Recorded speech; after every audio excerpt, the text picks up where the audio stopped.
प्यास तो है पर पथ नहीं मिलता, पथ प्रदर्शन करे।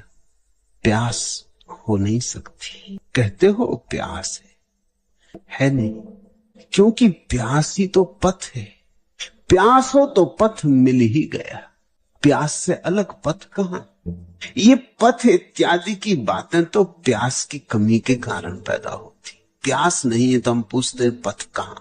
प्यास हो, ज्वलंत प्यास हो, रोआ रोआ जलता हो, आग लगी हो विरह की, लपटें उठी हो खोज की, कोई पथ नहीं पूछता। प्यास पथ बना देती। ऐसा समझो घर में आग लग गई हो, तब तुम थोड़ी पूछते हो कि द्वार कहां, मुख्य द्वार कहां, कहां से निकलूं, कहां से ना निकलूं। खिड़की से कूद जाते हो। फिर तुम ये थोड़ी देखते हो ये मुख्य द्वार नहीं, जब घर में आग लगी ये खिड़की से कूद रहा हूं, ये शिष्टाचार के विपरीत है। तुम फिर नक्शा थोड़ी पूछते हो कि नक्शा कहां। तुम फिर मार्गदर्शन थोड़ी चाहते हो। तुम फिर रुकते थोड़ी हो किसी से पूछने को।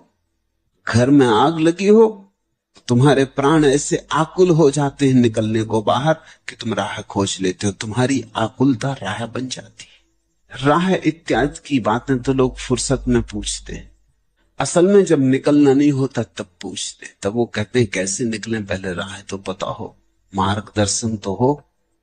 फिर मार्गदर्शन भी मिल जाए तो वो पूछते हैं क्या पक्का ये मार्गदर्शता सही है। फिर और भी तो मार्गदर्शता है, अकेले यही तो नहीं। कौन सही है पहले ये तो तय हो जाए। बुद्ध सही कि महावीर सही कि कृष्ण की क्राइस्ट की मोहम्मद, कौन सही है। कुरान सही कि वेद सही, कौन सही है। पहले ये तो पक्का हो जाए। निकलेंगे जरूर, निकलना है, लेकिन जब तक मार्ग साफ ना हो, सुनिश्चित ना हो, तब तक कैसे चले। तब तक तुम घर में बैठे हो मजे से, अपना काम धाम जारी रखे हो। ये तरकीबें हैं बचाव की। तुम कहते हो प्रभु को पाने का मार्ग क्या है। प्यास तो है पर पथ नहीं मिलता। नहीं, जरा अपनी प्यास को फिर से टटोलना, जरा खोल के फिर देखना। प्यास नहीं होगी। प्यास होती तो मार्ग क्यों ना मिलता। प्यास होती तो तुम दांव लगा देते। प्यास होती तो तुम मार्ग खोज लेते। क्योंकि मार्ग तो है, तुम जहां खड़े हो वहीं से मार्ग जाता है। लेकिन जब तक प्यास नहीं, तब तक तुम्हारा उस मार्ग से संबंध नहीं हो पाता है। तो पहली बात मैं कहना चाहूंगा, बजाय मार्ग खोजने के प्यास को गहरा करो, गहराओ, प्यास को जलाओ, ईंधन बनो कि प्यास की लपटें जोर से उठे। जब तक प्यास विक्षिप्त ना हो जाए, जब तक ऐसी घड़ी ना आ जाए कि तुम सब दांव पे लगाने को राजी हो, तब तक समझना प्यास नहीं। अगर मैं तुमसे पूछूं कि क्या दांव पर लगाने को राजी हो, प्यास है तो। सिकंदर भारत से वापस लौटता था, तब वो एक फकीर को मिलने गया और उस फकीर ने सिकंदर को देखा और वो हंसने लगा। सिकंदर ने कहा ये अपमान है मेरा, जानते हो मैं कौन हूं, सिकंदर महान। वो फकीर और जोर से हंसने लगा। उसने कहा कि मुझे तो कोई महानता दिखाई नहीं पड़ती, मैं तो तुम्हें बड़ा दीन दरिद्र देखता हूं। सिकंदर ने कहा कि तुम या तो पागल हो और या तुम्हारी मौत आ गई। सारी दुनिया को मैंने जीत लिया है। उस फकीर ने कहा छोड़ ये बकवास, मैं तो उससे पूछता हूं अगर मरुस्थल में तू भटक जाए और प्यास तुझे जोर की लगी हो और चारों तरफ आग बरसती हो और कहीं हरियाली ना दिखाई पड़ती हो, कहीं किसी मरुद्यान का पता ना चलता हो, उस समय एक गिलास पानी के लिए तो इस राज्य में से कितना दे सकेगा। सिकंदर ने थोड़ा सोचा, उसने कहा आधा राज्य दे दूंगा। फकीर ने कहा लेकिन आधे में मैं बेचने को राजी नहीं होऊंगा। सिकंदर ने फिर सोचा, उसने कहा कि ऐसी हालत अगर होगी तो पूरा राज्य दे दूंगा। तो फकीर हंसने लगा। उसने कहा एक गिलास पानी कुल जमा मूल्य है तेरे राज्य का, और ऐसी अकड़ा जा रहा है, वक्त पड़ जाए तो एक गिलास पानी में निकल जाएगी सब अकड़। ये राज्य तेरी प्यास भी तो ना बुझा सकेगा उस क्षण में। चिल्लाना खूब महान सिकंदर, महान सिकंदर, कुछ ना होगा। मरुस्थल बिल्कुल ना सुनेगा। एक गिलास पानी में राज्य चला जाता। अगर तुमसे कोई कहे कि परमात्मा मिलने को तैयार है, तुम क्या खोने को तैयार, तुम क्या दांव पर लगाने को तैयार? सिकंदर फिर भी हिम्मतवर था, उसने कहा आधा राज्य दे दूंगा एक गिलास पानी के लिए। तुम एक गिलास परमात्मा के लिए क्या देने को राजी हो? तुम शायद आधी दुकान भी ना दोगे, तुम शायद आधा मकान भी ना दोगे, तुम शायद अपनी आधी तिजोरी भी ना दोगे। तुम कहोगे प्रभु अभी और बहुत काम करने हैं, तिजोरी अभी कैसे दे दो, अभी लड़की की शादी करनी, अभी लड़का यूनिवर्सिटी में पढ़ रहा है, दे दूंगा एक दिन लेकिन अभी नहीं दे सकता। तुम क्या देने को राजी हो? कभी अपने मन में पूछना, अगर प्रभु द्वार पर खड़ा हो और कहे कि मैं मिलने को राजी हूं, तुम क्या देने को राजी हो? तुम क्या दे दोगे निकाल कर? तुम्हारे हाथ डरेंगे, खीसे में न जाएंगे। रविन्द्रनाथ की एक बड़ी प्रसिद्ध कविता है, एक भिखारी जैसा रोज भिक्षा मांगने जाता था, वैसा ही भिक्षा मांगने निकला। पूर्णिमा का दिन है, धर्म का कोई दिन है और उसे बड़ी आशा है। और जैसे भिखारी जब भिक्षा मांगने जाते हैं तो घर से थोड़ा सा अपनी झोली में डाल के निकलते, स्वाभाविक है, जरूरी है। झोली में कुछ पड़ा हो तो लोग दे देते, नहीं तो देते भी नहीं। झोली में पड़ा हो तो उनको जरा संकोच आता है कि दूसरों ने दे दिया है तो हम भी दे दें, जरा बदनामी का भी तो डर लगता है। मंदिर में पुजारी तक जब आरती के बाद पैसे के लिए थाली फेराता है तो उसमें कुछ पैसे डाल रखता है, क्योंकि अगर थाली खाली हो तो तुम्हारी हिम्मत बिल्कुल टूट जाएगी, तुम एक पैसा भी ना डाल पाओगे। तुम कहोगे किसी ने भी नहीं डाला तो हम ही कोई बुद्धू है। अगर और भी बुद्धू बन चुके हैं, कुछ पैसे पड़े हैं, तो फिर तुम्हें ऐसा लगता है कि अब न डालने तो जरा कंजूसी मालूम होगी तो एक आध पैसा तुम डाल देते। वो भी खोटे पैसे लेके लोग मंदिर आते हैं, छोटे से छोटी चिल्लड़ मांगते हैं।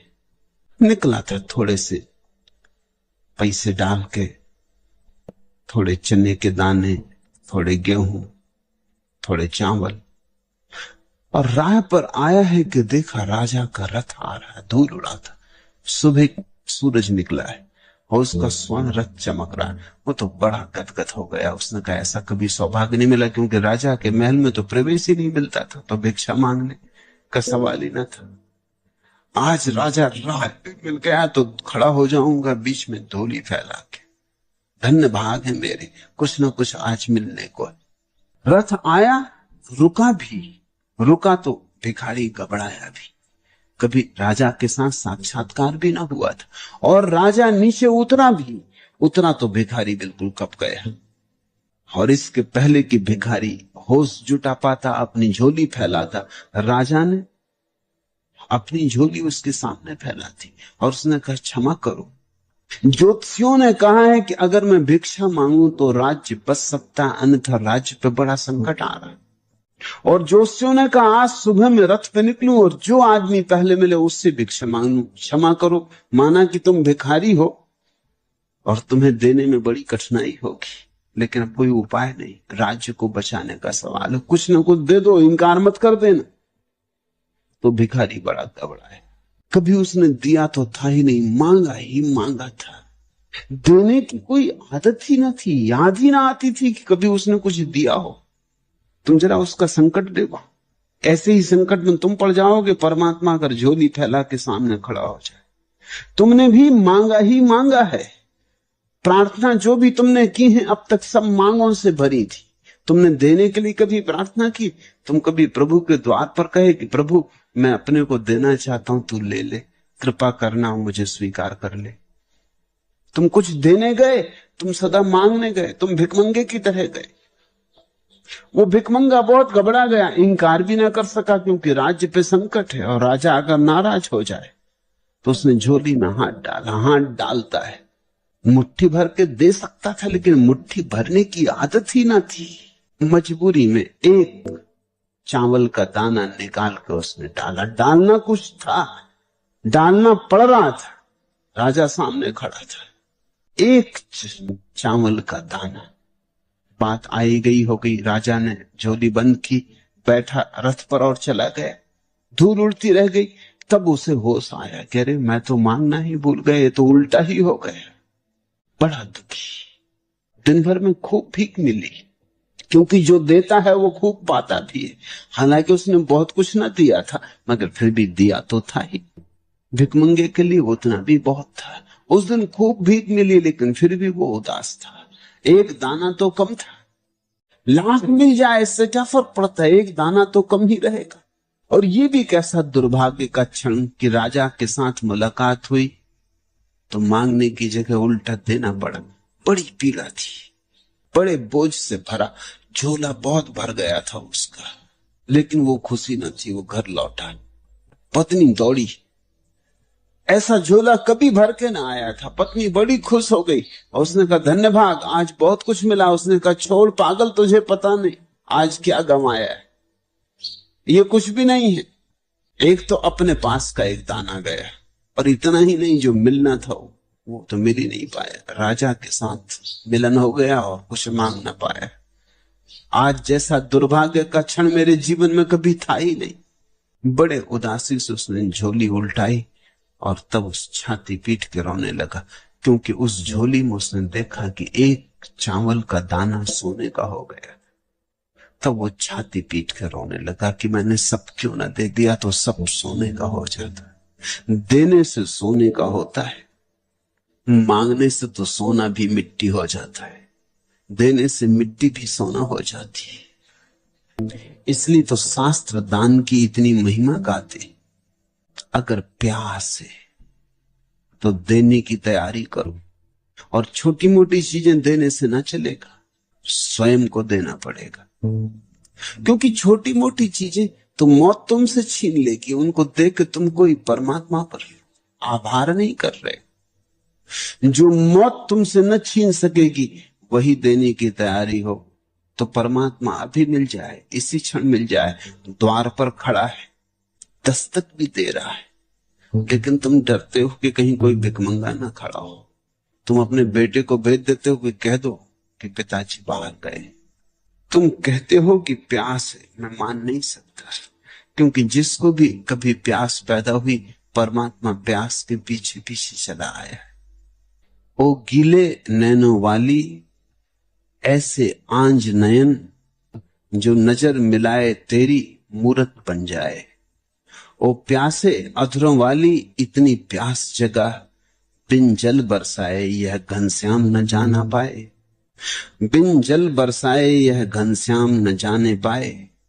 रेशम के झूले डाल रही है झूल धरा, आकर द्वार बुहार रही है पुरवाई।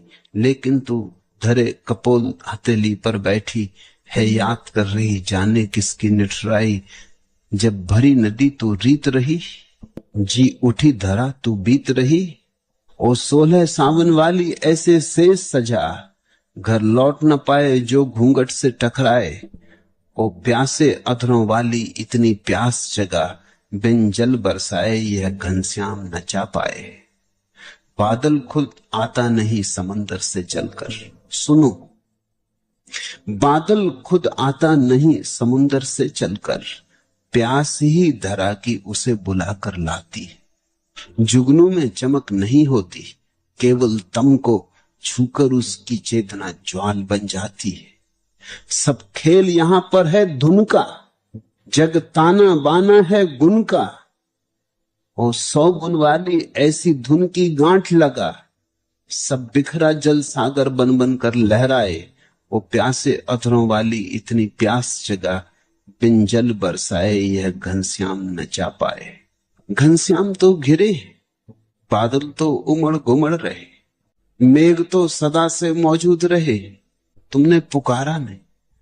तुम वस्तुतः प्यासे नहीं, तुम्हारी धरा अभीप्सा से डवाडोल नहीं। तुम्हारे हृदय में ऐसी पुकार नहीं उठी है कि उस पर सब निछावर हो, इसीलिए चूक हो रही। मार्ग की पूछते हो, पथ की पूछते हो, ये सब गणित के हिसाब है। बुद्ध से किसी ने पूछा है कि आप कहते हैं बुद्ध पुरुष केवल मार्ग दिखाते, तो फिर बुद्ध पुरुषों के सानिध्य और सत्संग का वस्तुतः लाभ क्या है? तो बुद्ध ने कहा लाभ है कि प्यास लग जाए, लाभ है कि उनके पास धुन जग जाए। बुद्ध को देखकर अगर तुम्हारे भीतर प्यास जग जाए, तुम्हारे भीतर एक अभिप्सा का आरोहण हो कि यही मैं भी हो सकता हूं, दांव पर लगाना है। कंजूसी से ना चलेगा, आधे आधे ना चलेगा, दांव पर पूरा ही लगाना होगा। परमात्मा के साथ होशियारी ना चलेगी। मैंने सुना है इनकम टैक्स दफ्तर में एक आदमी का पत्र आया, एक अमेरिकन अखबार में मैं कल ही पढ़ रहा था। उस आदमी ने लिखा कि क्षमा करें, 20 साल पहले मैंने कुछ धोखाधड़ी की थी इनकम टैक्स देने में, और तब से मैं ठीक से सो नहीं पाया, तो ये $50 भेज रहा हूं, अब क्षमा करो और मुझे सोने दो। अगर नींद ना आए तो शेष $50 भी भेज दूंगा। ऐसे आधे आधे ना चलेगा। किसको धोखा दे रहे हो? अब इनकम टैक्स दफ्तर को तो पता भी नहीं है। 20 साल हो गई, बात भी आई गई हो गई, पता तो तुम्ही को है, लेकिन फिर भी $50 भेज रहे, और अगर नींद ना आई तो बाकी 50 भी भेज देंगे। तुम्हें तो पता ही है। देखो, धोखा और सबको दे देना, परमात्मा को मत देना, क्योंकि परमात्मा को दिया गया धोखा फिर तुम्हें सोने न देगा, जागने भी न देगा, उठने न देगा, बैठने न देगा। ये परमात्मा को दिया गया धोखा तो अपने ही भविष्य को दिया गया धोखा है। ये तो अपने ही अंतरतम को दिया गया धोखा है। और हम सब ये धोखा देते हैं। फिर हम पूछते हैं राह नहीं मिलती, और राह आंख के सामने, तुम जहां खड़े हो वहीं राह है। सच तो यह है कि राहें बहुत हैं, तुम अकेले हो चलने वाले। इतनी राहें, प्रेम से चलो, ध्यान से चलो, भक्ति से चलो, ज्ञान से चलो, योग से चलो, कितनी राहें, इतनी तो राहें हैं, इतने तो उपाय हैं, मगर तुम चलते नहीं। तुम बैठे हो चौरस्ते पर जहां से सब राहें जाती। पुराने शास्त्र कहते हैं आदमी चौरस्ता है। जैन शास्त्रों में बड़ा महत्वपूर्ण एक सिद्धांत है आदमी के चौरस्ता होने का। कहते हैं कि देवता को भी अगर मोक्ष जाना हो तो फिर आदमी होना पड़ता है, क्योंकि आदमी चौरस्ते पर है। देवताओं ने तो एक रास्ता पकड़ लिया, स्वर्ग पहुंच गए। स्वर्ग तो टर्मिनस है, विक्टोरिया टर्मिनस, वहां तो गाड़ी खत्म, वहां से आगे जाने का कोई उपाय नहीं है, वहां तो रेल की पटरी ही खत्म हो जाती। अब अगर कहीं और जाना हो, मोक्ष जाना हो, तो लौटना पड़ेगा आदमी पर। आदमी जंक्शन है। अद्भुत बात कहते हैं जैन शास्त्र के, देवताओं को भी अगर मोक्ष जाना हो किसी न किसी दिन जाना ही होगा, क्योंकि जैसे आदमी दुख से उब जाता है वैसे ही सुख से भी उब जाता है। पुनरुक्ति उबादे थी। जैसे आदमी दुख से उब जाता है, ध्यान रखना, सुख ही सुख मिले उससे भी उब जाता है। सच तो यह है कि दुख सुख दोनों मिलते रहें तो इतनी जल्दी नहीं उबता, थोड़ा कंधे बदलता रहता है, कभी सुख कभी दुख, फिर स्वाद आ जाता है। दुख आ गया फिर सुख की आकांक्षा आ जाती, फिर सुख आया फिर थोड़ा स्वाद लिया, फिर दुख आ गया, ऐसी यात्रा चलती रहती। लेकिन स्वर्ग में तो सुख ही सुख है। स्वर्ग में तो सभी को सुख के कारण डायबिटीज हो जाता होगा, शक्कर ही शक्कर, शक्कर ही शक्कर। तुम जरा सोचो कैसी मितौली और उल्टी नहीं आने लगती होगी। सुख ही सुख, शक्कर ही शक्कर। लौट के आना पड़ता है एक दिन। आदमी चौराहा है, सब रास्ते तुमसे जाते, नरक स्वर्ग मोक्ष संसार, सब रास्ते तुमसे जाते, और तुम बैठे चौरास्ते पे पूछते हो कि रास्ता कहां है। न जाना हो न जाओ, कम से कम ऐसे उल्टे सीधे सवाल तो न पूछो। न जाना हो तो कोई तुम्हें भेज भी नहीं सकता। न जाना हो तो कम से कम ईमानदारी तो बरतो, ये कहो कि हमें जाना नहीं इसलिए नहीं चाहते, जब जाना होगा जाएंगे। लेकिन आदमी बेईमान है। आदमी ये भी मानने को तैयार नहीं कि मैं ईश्वर की तरफ अभी जाना नहीं चाहता।